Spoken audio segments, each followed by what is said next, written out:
Over on Capitol Hill, you see there, it's a pretty grey day in D.C. Lawmakers have just over a week now before Congress adjourns for its winter break. They're facing increased urgency to pass foreign aid packages. The White House has warned if Congress does not approve additional aid for Ukraine, the funds currently in place will run dry by the end of the month and the end of the year. Yesterday, John Kirby joined America Decides to discuss the Biden administration's push for Ukraine aid.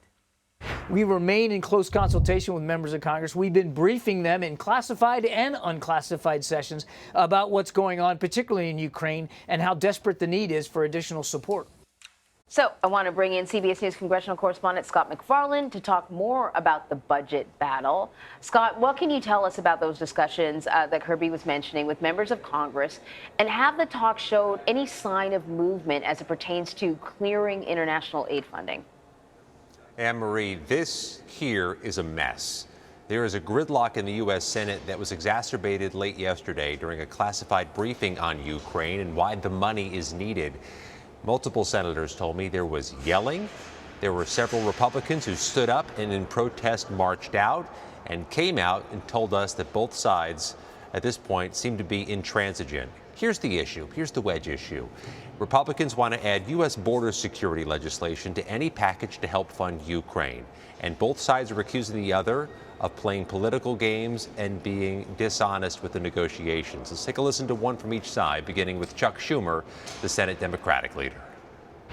Let's remember three things as we move forward. One, how important Ukraine is. It's a turning point in Western civilization. This is a historic moment, and this cannot be delayed any longer. Let's deal with all four things that the president asked for money for. Let's deal with Ukraine, let's deal with Israel, let's deal with the Indo-Pacific, and let's deal with the border, but let's do it the right way. It's actually a more pernicious problem than it seems, Errol and Anne-Marie. Even if senators pull a rabbit out of their hat and figure out a way to negotiate a border security bill and add it to the Ukraine package by the end of the month, the U.S. House has given no indication it would sign off on that. They're going to toe a harder line on border issues. It seems imminent that they breach this December deadline for funding Ukraine. Also on Capitol Hill, Scott, a man who, if my eyes deceive me, he might be standing behind you there. Senator Tommy Tuberville has finally dropped most of his military holds, hundreds of them, after months of refusing to do so in protest of abortion policies in the military. What sparked that change? The eagle-eyed Errol Barnett sees correctly. Let me just put that front and center. Here's the thing.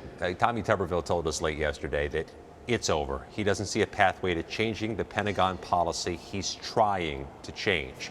He's objecting to a Pentagon abortion policy which provides travel expenses, reimbursements, and time off for service members who must now travel out of state to secure abortions. Tuberville has released almost all of the hundreds of holds he's had for months that has been detrimental, the Pentagon says, to military readiness and military families, but he's keeping some. Take a listen to Tommy Tuberville speaking to CBS late yesterday. It was pretty much a draw. I mean, they didn't get what they wanted, we didn't get what we wanted, and you know, it's just when you change the rules, it's hard to win.